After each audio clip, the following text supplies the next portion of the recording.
Hey, hey, hey, it must be 2 hours UTC because Astronomy Daily Live is now live.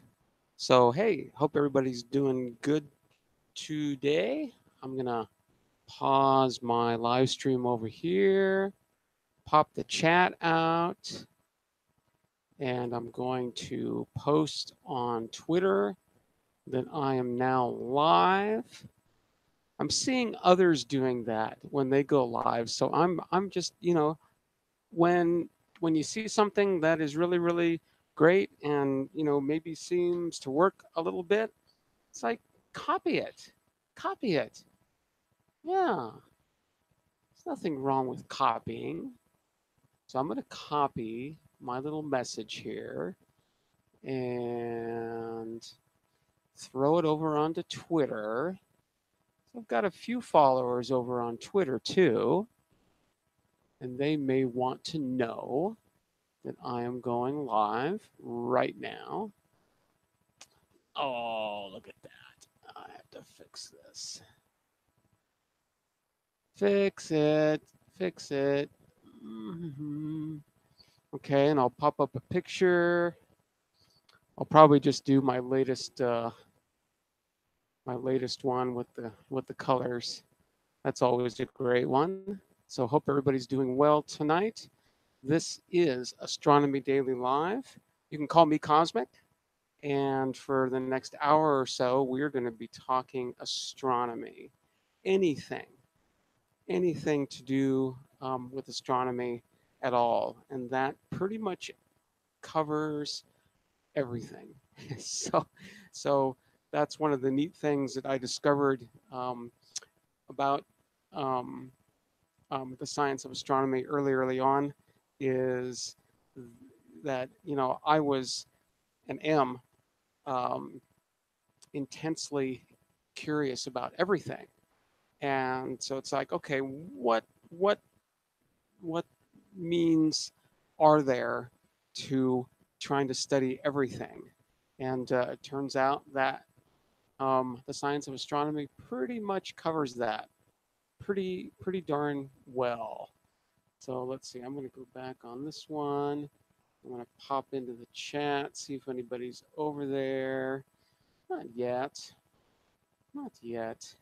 They will come. They will. So hope everybody's doing well. Hope everybody had a good day, had a good evening. If you're watching this live, hey hey. If you're watching this in the future, I can tell you that the past was pretty good. Hope the future is as well. I do have two drinks of choice tonight. The first is the old standby, the old calming, very refreshing hydrogen hydroxide tonight, HOH tonight. So cheers.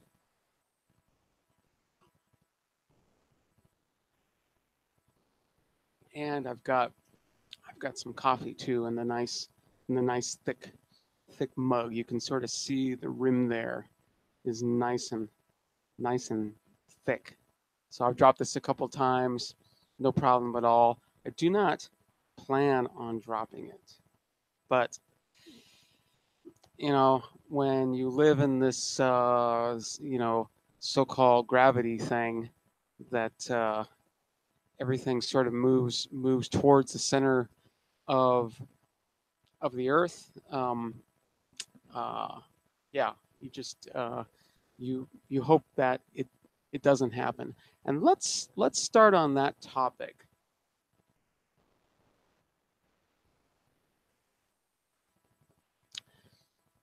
Buckminster Fuller, who I um, um, encourage you all to look up and read his books. He has a number of books. I have them all, every single one of them.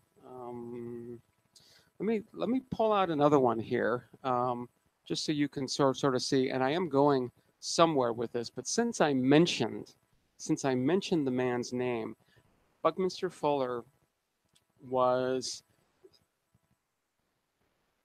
more or less the Leonardo Da Vinci of our time, not of modern times. I think he died in like 1983. So um, yeah, he's sort of part of a previous era, but um, so much of him lives on for sure. So yeah, let me go grab one of his books.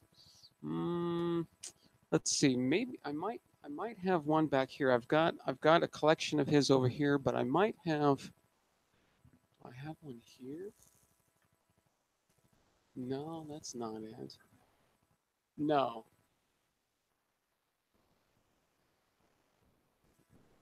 Hold on one sec.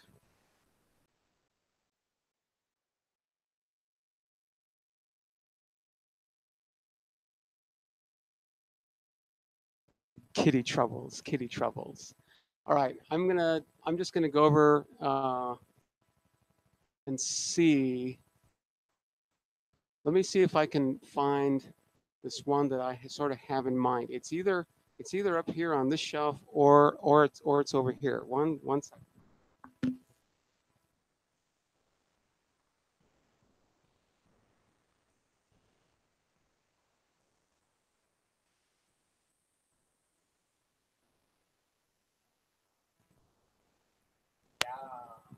Yeah. Oh, I'm using the book as a microphone. All right. Here we go. This is called Nine Chains to the Moon. Nine Chains to the Moon. R. Buckminster Fuller. Let's see. And let me just read the chapters, the chapter headings. Buckminster Fuller. I encourage you to look him up and look at a few of his talks.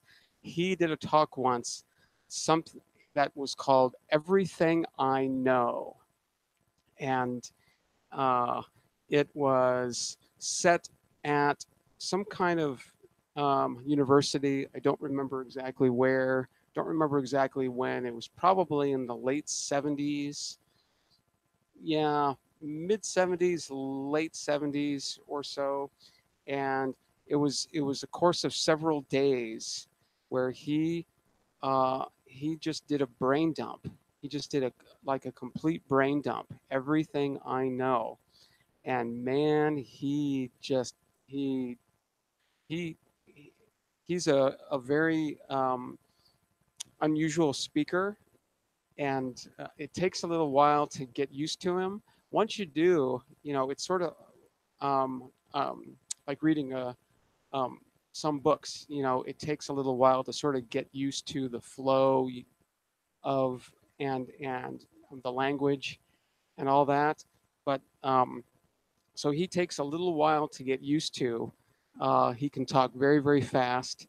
He uses very, very exact terminology. He tries, you know, not to use metaphors. He doesn't hum and haw like some people do. Um, yeah. So anyway, this book was written in 1938. 1938. So chapter one is Meet Mr. Murphy. Chapter two, Stomach Rhythms, Not All Rumbas. It's a house, darling, is chapter three. Four is called The Phantom Captain. The Phantom Captain. Chapter five is What is a House? Chapter six, Teleology. Chapter seven, We Call It Earth. Earth in quotes. We call it Earth. Chapter eight, E equals MC squared. That's in quotes. And then equals Mrs. Murphy's horsepower. Not horsepower, one word. Horse, one word. Power, word number two. So E equals MC squared in quotes, and then equals Mrs. Murphy's horsepower. Okay, chapter 9, dollarability. Chapter 10 is primary motivations of man, colon, fear and longing. Chapter 11 is called Genius and Talent. Chapter 12 is called Patrons of Art, semicolon, or sorry, colon, Death and Life. Chapter 13 is Span Spinning from Abstract Thought to Physical Science.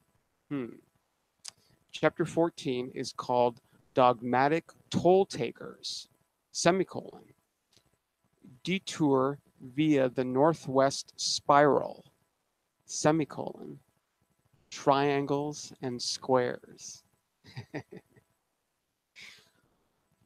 Chapter 15. How many chapters does he have here? Okay, he's got 41. So I'm just going to speed through these. Okay. So chapter 15 is the 2000-year streamlining of society. Chapter 16 is the 0 hour. Chapter 17 is baby industry is kidnapped. Now you have to remember the context he was in. This is 1936, right? They had just come out of the Depression. Most of the country in the United States, most of the world was still in the economic depression. So yeah, just keep that in mind. Chapter 18 is Longing Crosses the Sea. Chapter 19 is Machinery Follows Longing and Carves a Trend Pattern. Chapter 20 is The Warehouse Era. 21 is Not in Vain Did They Die. Chapter 22 is Enter Alloy, Exit Rust. Chapter 23, Ford Consolidates the Scientific Emergence. Chapter 24, Accounting Subterfuges, a Capital's Bankruptcy. Chapter 25 is Indirect Effect of War, colon, Death of the Warehouse Commerce City. Here's one of my favorite phrases of all time. When I heard this, I was blown away. Chapter 26, Emergence through Emergency. Now, isn't that true? Isn't that true? When there's an emergency, things seem to emerge. Kind of neat. Chapter 28, Eco-Ballistics, Booms Boomerang. Chapter 29, Speculation, Introducing the Mechanical Stock Exchange. Chapter 30, 24-hour, year-round, worldwide referendum service, True Credit Amplification. Chapter 31, the scientific segregation of scarcity and plenty. Chapter 32, universal language. Chapter 33, ephemeralization. That's another awesome concept. Chapter 34, science and industry take off, in quotes, as the boys, quote unquote, get down to business. So science and industry take off as the boys get down to business. Chapter 35, flimsy fabric of the abstract monopolies. Flimsy fabric of the abstract monopolies. Chapter 36, throwing in the patented sponge.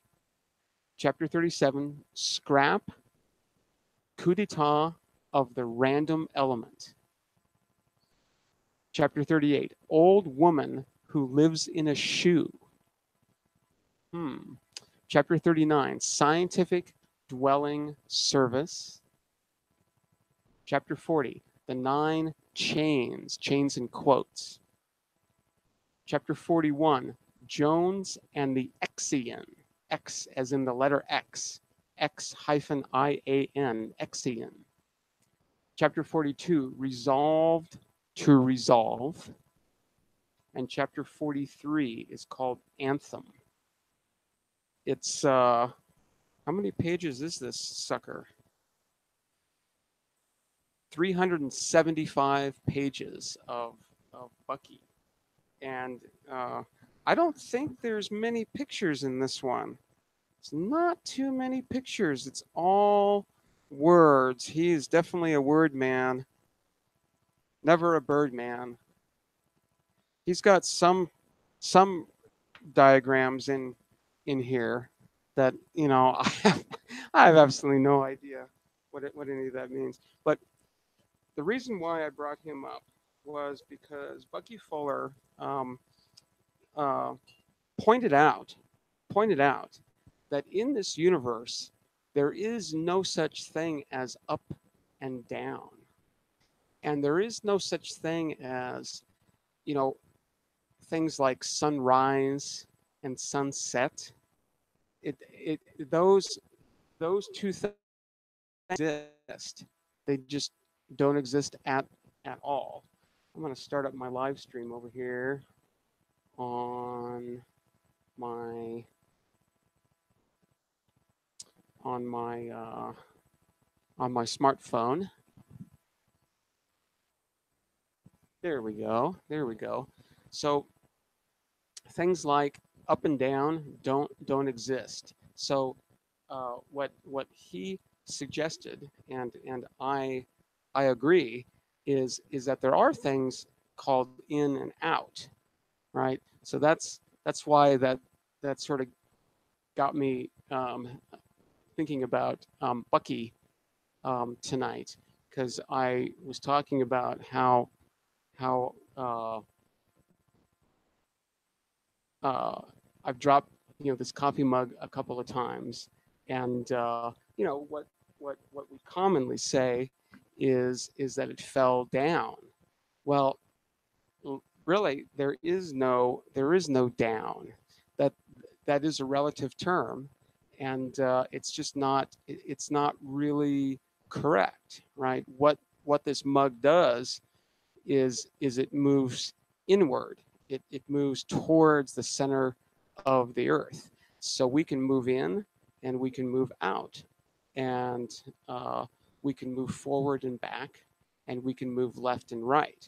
But up and down, you know that's been drilled into our brains, and I use it too. For sure.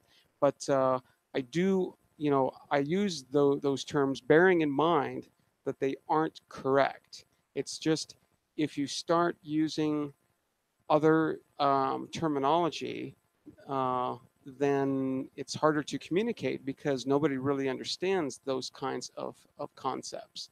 So that's why I say, um, Bucky was way ahead of his time. Um, even even today, many of his concepts are sort of beyond not necessarily the comprehension, but they're just not used, and they will be at some point. So yeah, I hope everybody's doing good. This is just a nice, friendly, casual conversation talking about astronomy. Hey there, Susan O'Hare. How are you tonight? Hope everything's good. Cheers.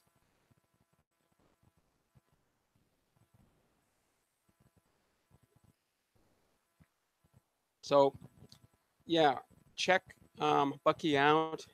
As I said, he's got a number of books.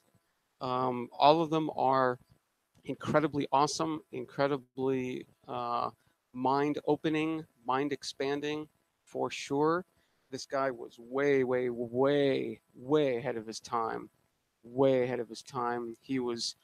Um, he was the kind of person who always wanted to be, right on the edge of things. So, he would come up with a concept, and he would design it.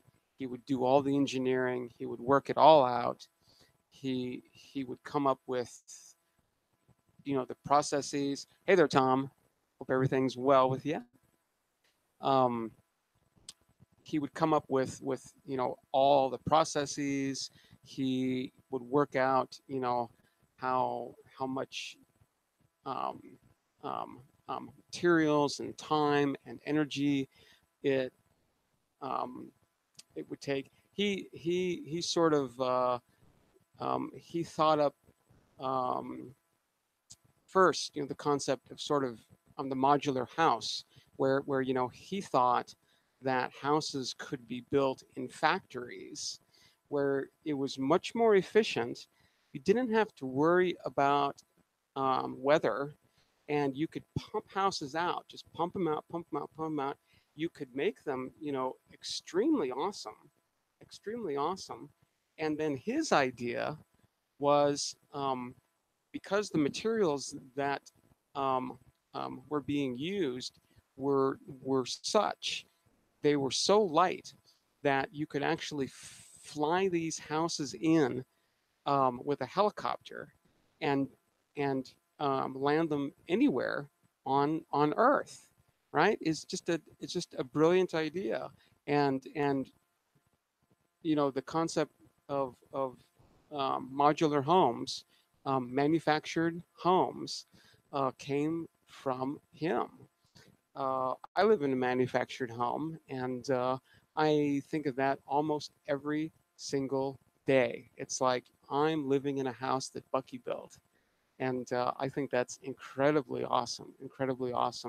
And yeah, I in a lot of ways, this kind of house is much better than um, um, the so-called site-built houses, where they bring in all the material and have to build it on site. Why not?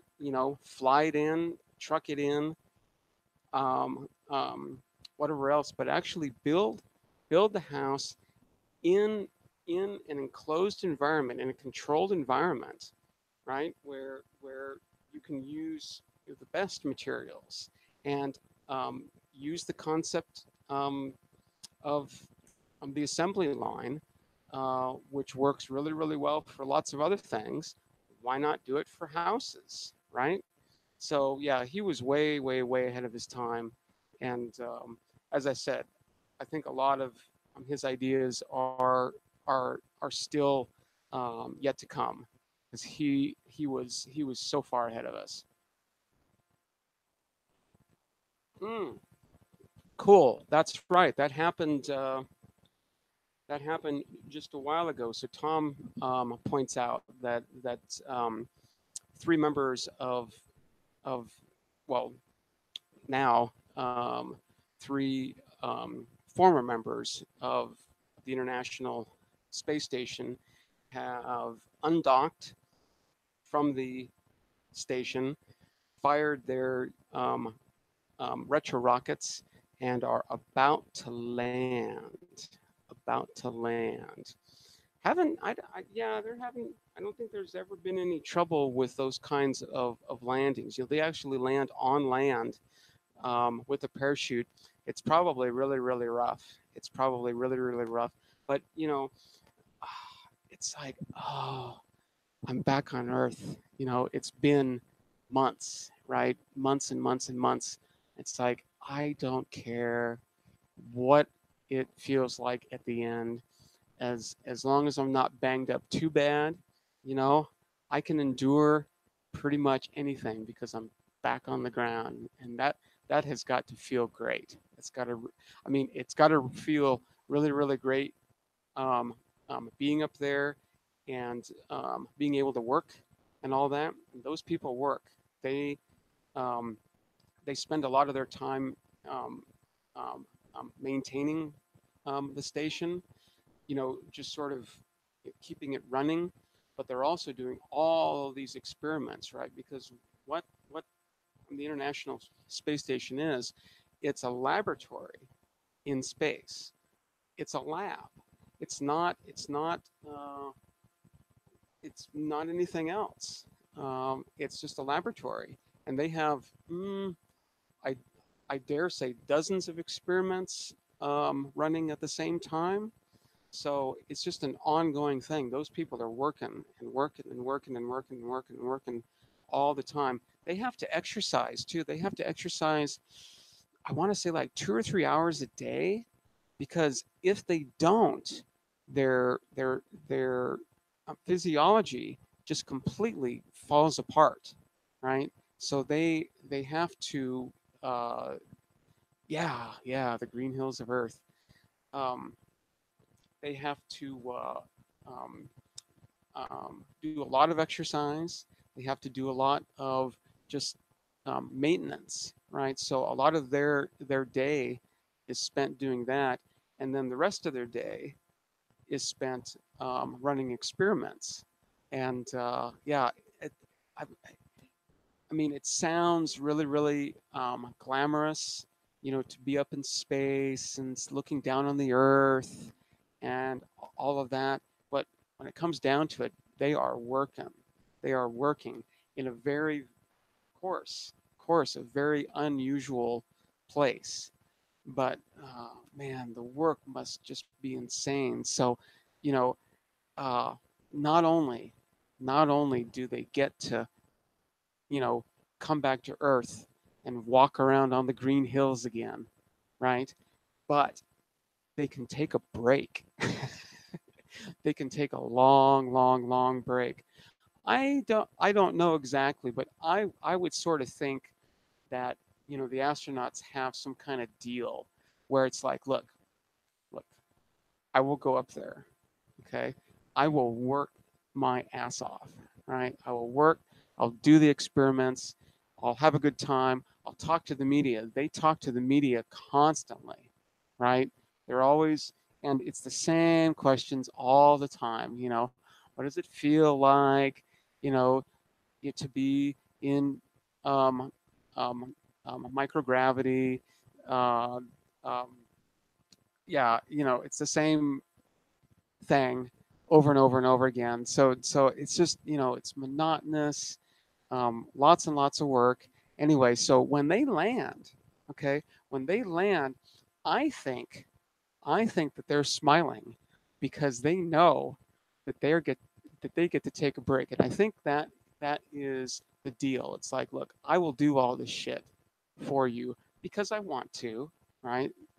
They want to, uh, but also it's like, but look, when I get back, I I want to say how long I rest.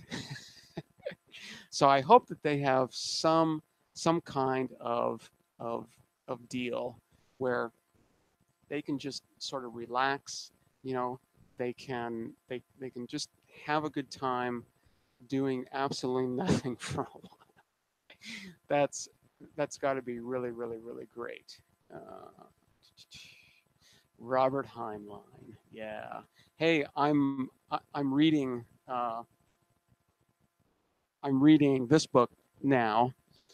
Reading in that I'm listening to the audio book, and I think I'm about a third of the way through it right now. I just listened to it up on the way to work, so that's only like a 20 to 25-minute drive, and it's a 11-hour, 38-minute book. So I've got a ways um, to go, but Asimov's robot books are just they're awesome. They're some of the greatest books that I've ever read, and you know the only thing I think that I don't like about sort of this series is that, well, and it's not that I don't like it. It's just, you know, I don't know, but uh, all these books are fundamentally mystery books. They're sort of sci-fi um, mystery, and the mystery is I think in every single case a murder of some sort. Some human has been murdered, and they don't know how. And yeah, yeah. But what Asimov has done in all of the robot books, including the first one. If you really want to get into the robot books, what I recommend you do is start with Asimov's um, um, book of short um, stories called I, Robot. I, Robot. And it's, I don't know how many are in there, but that's um, um, a great introduction into sort of the robot thinking. It lays out, the three laws of robotics, um, and then what he does in every story is some kind of problem comes up, be it a murder or a robot is on a rampage, or um, something else. And what it turns out being is he created these three laws. And then what he did is he found flaws in them, and he wrote stories about those flaws. And it's brilliant. It's absolutely brilliant. And the stories are good too. The stories are really, really good. All the people are really, really smart and very advanced and yeah, really, really great stuff. So yeah, check out Asimov's short story collection called iRobot, and then there are, I guess there are four robot books after that. The first one is called The Caves of Steel. The second one is called The Naked Sun. The third one is called I never remember it. Um, uh, the Robots of Dawn. The Robots of Dawn.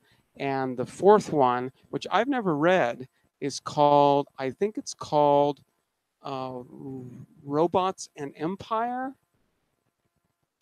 And I think that ties in with Asimov's Empire series, which is a longer series. There's a trilogy, and then there's a bunch more of those as well. Don't remember exactly, but yeah, um, I recommend all of those because they're very, very cool. And it's sort of timely, right? Because we're moving into an era where uh, um, um, either AI is going to be happening, or we're um, um, um, we're going to be using our computing resources more and more to sort of augment our own senses, and it plays right into the robotic stuff. It's just absolutely amazing. Cheers to asthma.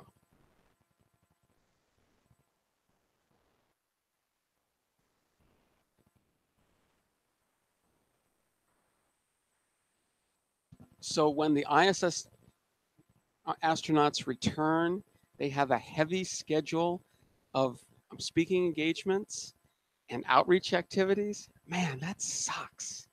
That sucks. They don't even get a break. Come on, they've been working steady for like 4 months, 5 months, 6 months. They don't get a break. Ah, wow. Hmm. I don't know. I don't know. That sounds like a shitty deal to me. I don't know. I I would demand a break of some sort. Sort of a break as long as I want. But yeah, yeah, you got to be, passionate about those kinds of things. If you can work up there, for several months, come back down and get on the road and talk about it all. That's wow, yeah, that I don't know if I be up to that or not. I like to talk astronomy, but uh, wow, wow, yeah, pretty amazing. Asimov had a strong fondness for mystery. Yeah, yeah. I just, I'm kind of bored with murder mystery. There's so many other mysteries, and I haven't really encountered a lot of those. It's usually a murder, which is sort of an emotional thing. It gets everybody really, really excited. Maybe, you know, other kinds of mysteries don't get um, people as excited. So maybe he thought, that would sort of draw them in and keep them engaged. If it's a murder, then it's like, ooh, yeah, let's stay engaged. I don't know.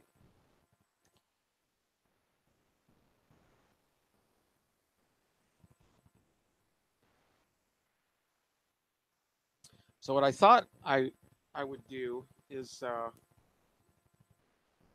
talk a little bit about how we're moving, because Susan was saying the other day, that just sort of blew her mind a little bit, and sequester astronauts a few hours after landing. Uh, yeah, yeah, yeah. Yeah, it's an astronaut's life. I mean, everybody chooses, how to live their lives for the most part. We're not really forced into things.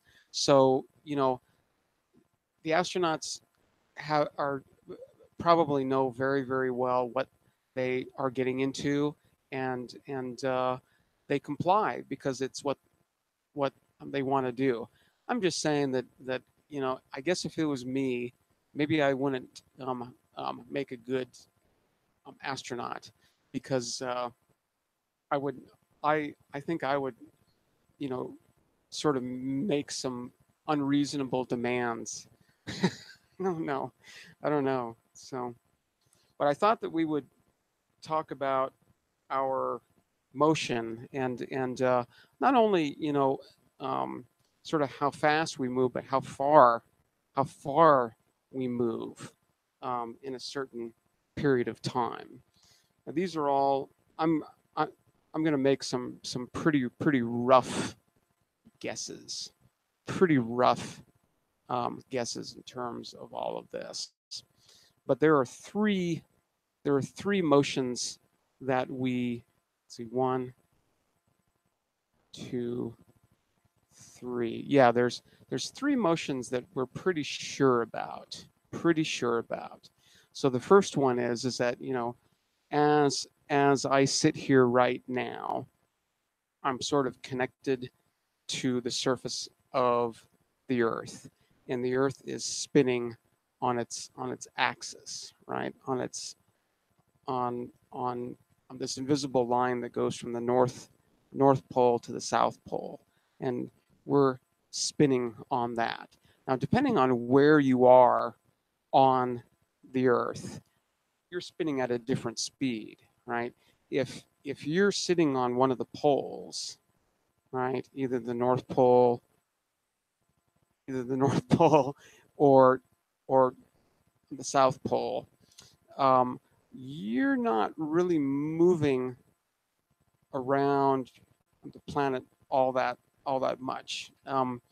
Technically, you are, but um, so if you're sitting on the poles, you're not really moving. But as you move down to the equator, okay, at the equator, you're moving roughly about 1,000 miles an hour or so.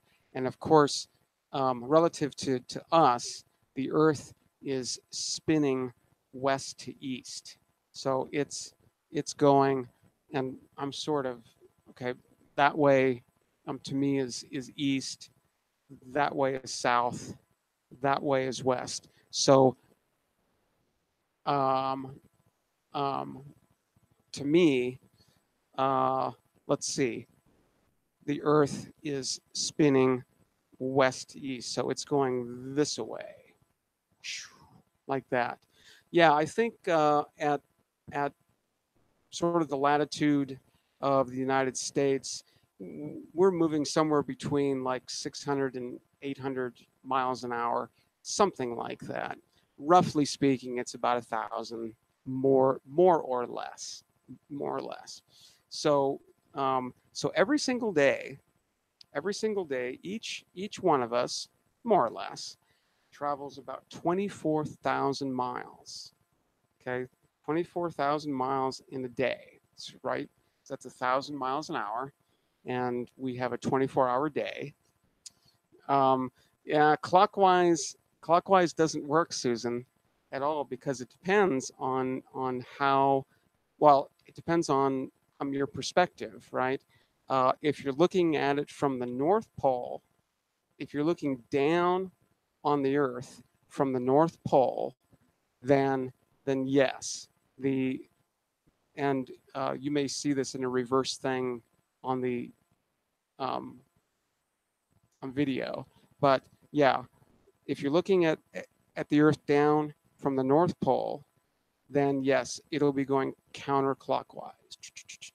If you're looking at it the South Pole, it'll be going clockwise, like that. It's a matter of perspective.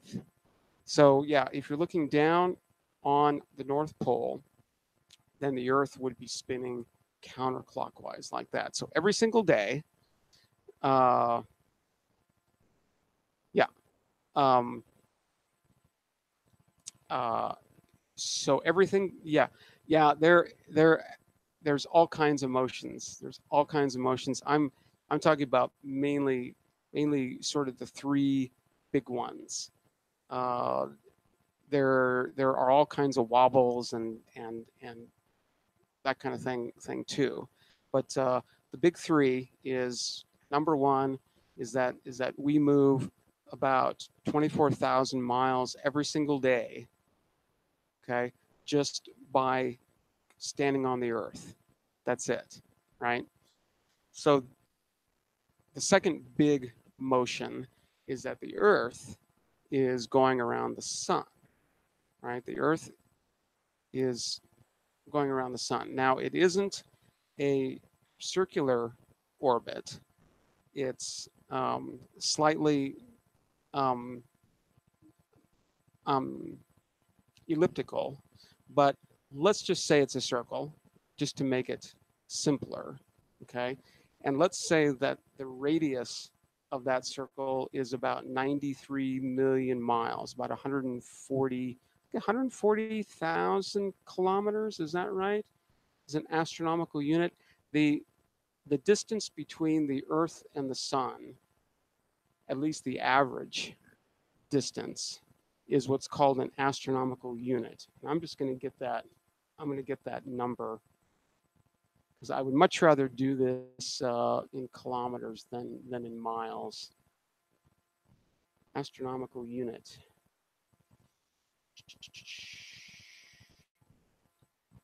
So yeah, it is. It's 150 million kilometers. Yeah, 150 million kilometers. So, um, and I should actually do the Earth thing that way too, huh? Shouldn't I? Arr, arr. Okay, so let's go back and let's look at the Earth's radius in kilometers. Earth radius. So the Earth radius in kilometers is where is it? So it's about 6,300 kilometers. 6,300 kilometers. So the circumference of that is 2 times pi times the radius, which I said was, let's say 6,300 kilometers. So that's 40,000 kilometers. So every single day, just standing on the Earth, if you didn't move at all, right, you would move 40,000 kilometers. Okay. Now, standing on that same Earth, okay, the Earth is going around the sun, okay, at a distance of about 150 million kilometers. So 150 million kilometers. So let's calculate the circumference of that, which again is just that radius times 2 times pi. Now you can choose any pi you want. It can be apple, it can be cherry, it can be peach. I prefer peach pie, but whichever pi it is, it's always the same number. So it's very confusing. So all the way around the sun is is 9 point about 9.4 billion kilometers. Okay, 9.4 billion kilometers to go all the way around. So let's see how much that is in a day.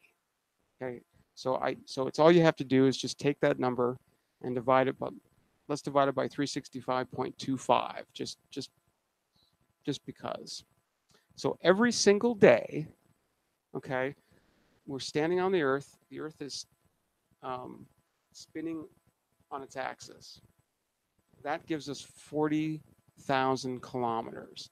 Well, add to that about 2.6 million kilometers. Okay, so let's store that. And I'm going to get the distance again.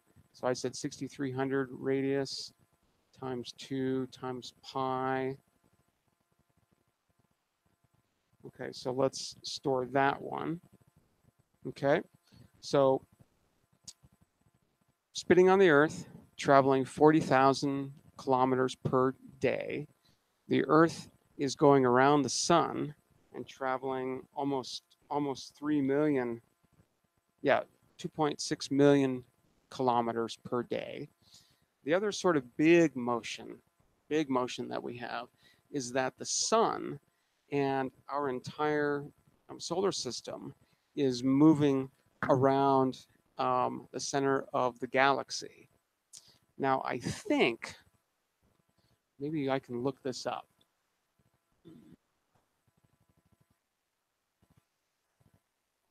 I want to know how far the sun is from the center of the galaxy. I want to get that radius, that distance. Sun to center of Milky Way distance. Let's see what that is. Milky Way, imagine the universe, distance to galactic center. Distance to galactic center. Let's see what this says.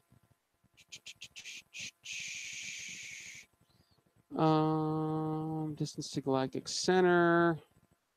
Oh, it's not giving me easy numbers. I want easy numbers, not these strange things. I want them in. Okay, so this is saying 8,000 parsecs, 8 kiloparsecs. So we know that a parsec is 3.26 light years, and then we multiply that by 1,000, and then we multiply that by 8. So we get 26,000 light years. Okay, 26,000 light years. And we want to convert that to kilometers because we want to see how many kilometers in one day the sun is moving around the galaxy. Okay, so that's in light years. Let's store that. And I don't keep all these numbers in my head. How many kilometers is a light year? Something like 300. No, that's how many kilometers per second. Light year. Light year.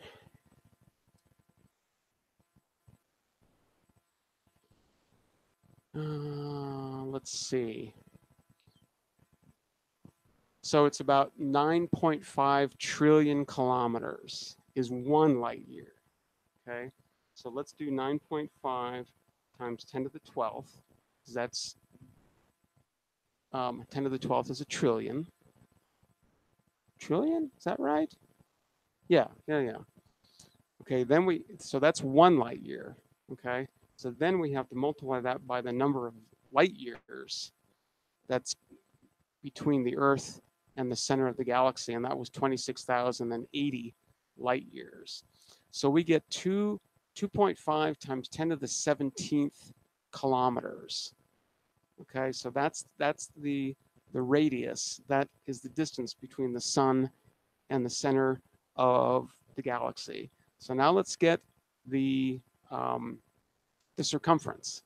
Okay, so the circumference again is just 2 times that, and then times pi. Your favorite pi, doesn't matter which one, it's always the same number.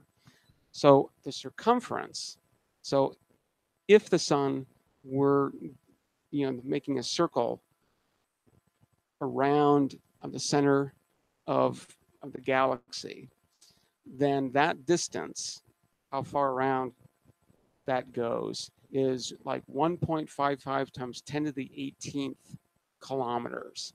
That's a shitload of distance, right? But now we want to know how much that moves in a day. Okay, so we have to find out about how long it takes the sun to go around the center of the galaxy. And when I say the sun, I mean, the solar system, the whole thing. So let's see. Time for sun to orbit galaxy. Google is just so smart. Reads my mind. Okay, so they're saying and I thought that this was the correct number. They're saying here that it takes about 250 million Earth years to go for our sun to go once around the center of the galaxy. So let's see how far we move in a year, and then we can find out how far we move in a day. Okay, so let's divide this circumference, how far away uh, um, um, all the way around it goes. Let's divide that by 250 million. 250 times 10 to the 6th. Okay, so that is 1, 2, 3. So that's 6.2. Is that right? Yeah, about 6.2 billion kilometers in a year. So let's divide that by 365.25 to get it in a day, per day. Okay, so our solar system, okay, is moving 17 million kilometers a day.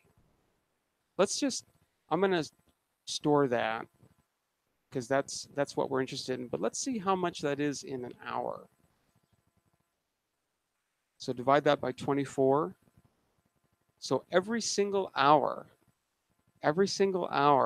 our solar system is moving through the galaxy through 710,000 kilometers every hour. 710,000 kilometers an hour. That's moving pretty fast. Okay, so we've got our three numbers, right? We've got how far we move in a day just standing on the Earth and the Earth spinning. Okay, that's which one was that? That was the second one. That's about 40,000 kilometers. Okay, and then how much does the Earth move in a day in its orbit around the sun? And that is 2.6 million kilometers. And then how much does our sun and the solar system move around the galaxy? And that is 17 million kilometers. So let's add all those up. So 17 million plus 40,000 plus 2.6 million. So just those three motions, we're moving about 20 million kilometers per day. 20 million kilometers a day. So per hour, yeah, that's roughly 1,000,000 kilometers an hour. So, you know, hold on to your hats because we are moving, collectively about 1,000,000 kilometers an hour. So it's just mind blowing, if you think of it that way. But here we sit, nice and calm, eating our dinner, drinking our coffee, not having a worry in the world, right? Uh, while we are just hurtling through space at 1,000,000 kilometers an hour. Yeah, it's pretty insane. It's pretty insane. But that you know that perspective uh, opens your mind, and um, for me, it's you know that kind of thing. It's like, uh, and we're worried about what? We're worried about what? So yeah, let's let's realize what our situation is a little bit more, become a little bit more mindful of where we are and what we're doing, and maybe that'll help us not worry so much about things that don't really matter all that much. And getting back to um, Buckminster Fuller, one of his things that he said over and over and over and over and over again, and it's absolutely true, is that there is enough to go around. There is enough. We we have access to unlimited resources. Okay, unlimited. There's, I mean, just on the earth, okay, we have literally just scratched the surface, right? There is so much just on this planet alone that it's unbelievable, right? But if you don't want to deal with that, we've got everything else. We've got everything else. Uh, there is every single element, every single molecule, every single thing out in space. And there's, as you know, as far as we're concerned, unlimited. It's unlimited. And when enough of us start to think that way, I think there will be a change in behavior, and we'll stop all this silly fighting. It's just ridiculous. You know, fighting for resources, that's ridiculous. There's an you know relatively speaking, there's an infinite amount of stuff, right? I mean, we can have everything we want, and um, we don't have to. I mean, we don't have to fight over it. We don't.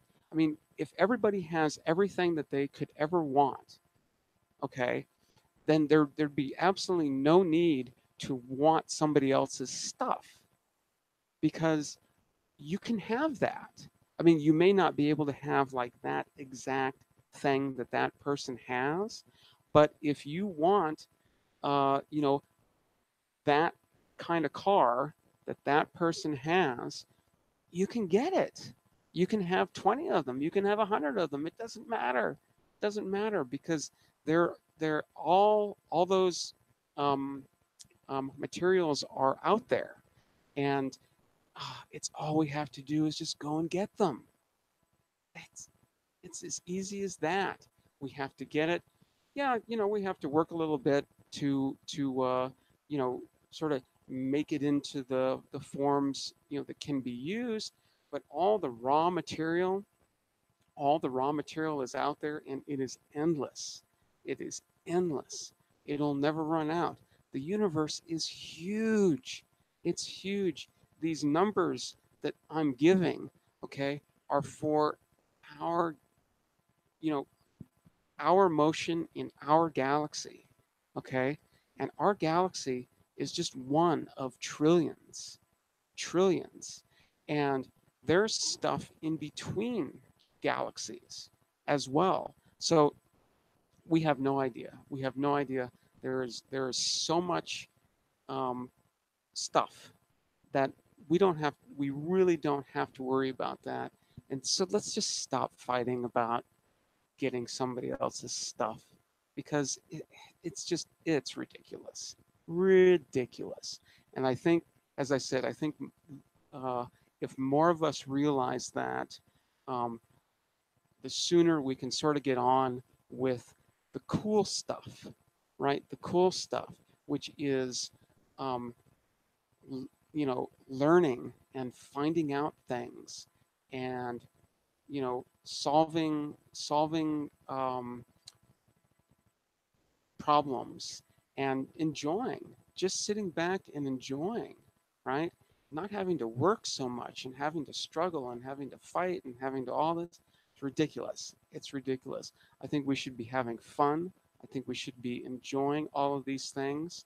You don't even have to exploit, right? I mean, if you find a planet or a moon that has life on it, but it has some kind of resource that you really really need, it's like, leave it alone, because that resource is going to be somewhere else. Okay. And sure, you're going to have to go out and find it, but isn't that fun? I think it's fun to look for things, have a challenge. um, uh, I think that's fun. So yeah, let's stop worrying so much about thinking that we're living on a finite resource, and there's only so much to go around. It's ridiculous. It's ridiculous. Silly. It's very very silly. We have to get out of this mindset. We are becoming very very rapidly a spacefaring species, and that um, you know even if we never did, okay, relative to us, this is a big, big planet, and it has a lot of stuff in it that we've never even that we currently don't have access to at all. But we're going to get um, off of this planet too, and that opens up a whole bunch, a whole bunch. And so there is enough. There's enough for everyone. There's enough for trillions and trillions of us. So, you know, population, don't worry about population. Um, yes, we have a finite surface on this planet. We have a finite volume, right? But this is one little planet in one little galaxy, and it's unbelievable. So being an astronomer, you know, opens my mind, to these kinds of things, and you think about how you're moving and where you are and what the situation is, and it it makes a lot of things seem very very small here on Earth. um, so yeah, I think it's great, and Bucky, sort of was the first person I ever heard talking that way. saying that we don't have to be doing what we're doing because we can have everything we want, all the energy, all the material, everything. We can have it all, and you can use astronomy to find this stuff, and it's great. It's absolutely awesome. So you don't even have to randomly search. You can sit at home, right, and look around and know exactly where to go. Um, so yeah, it's very very awesome. Well, hey, look, it's been a little bit over an hour, and I definitely respect all of yours' time. Um, those of you who are watching this at some future time, maybe stumbled upon it, uh, make sure to subscribe if you like this kind of stuff.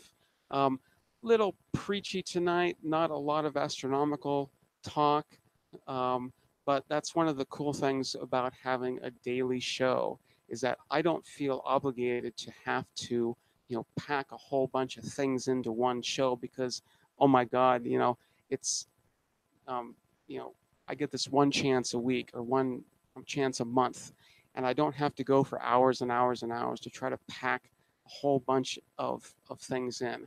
I can have a nice, calm conversation um, for like an hour, and know be pretty sure because so far in my experience, tomorrow has always come.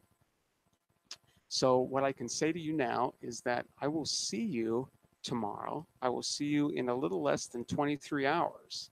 So, and in that time, just think about this, right? In that time between now and then, we'll have we'll have physically moved 1,000,000 kilometers or so.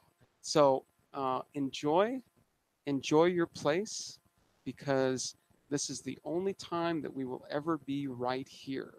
So not only is that a concept of time where it's like this is the only time right now that we'll be here right now, but our place, our location, okay, this is the only time that we will ever be here now.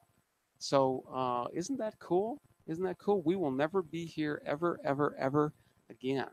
Because tomorrow we'll be 1,000,000 kilometers away. So I think that's very, very cool.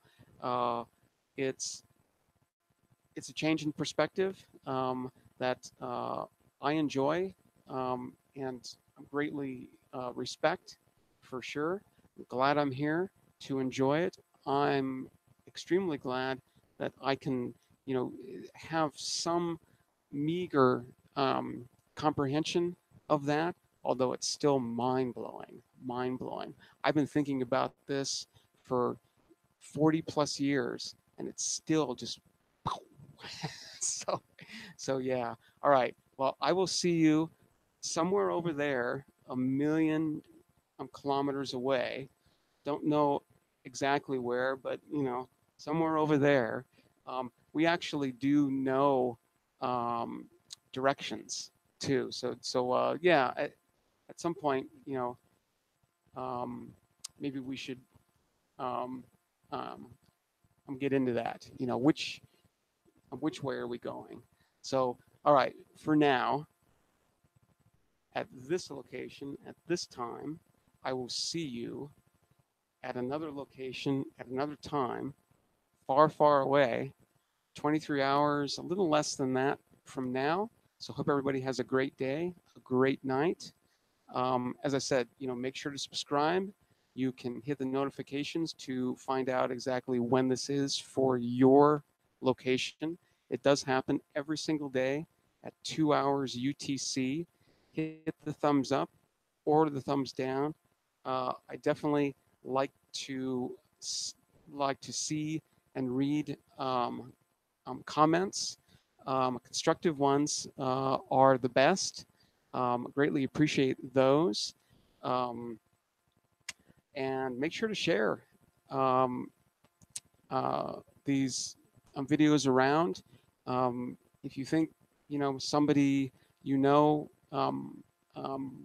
might be interested in these kinds of things, let them know about this show, and let them know that they don't have to come here every day unless they want to. Come here every week or every month or every other day. It doesn't matter. We're a circle of friends. All right, I'm going to get out of here. Story time with Pamela Gay starts in 20 minutes. I think she's still reading the comic book, right? Yeah, pretty sure she still is. Um, but all right, I'm going to get out of here for now. I'm going to let you all go. Take care, and I will see you on the spin. All right, bye.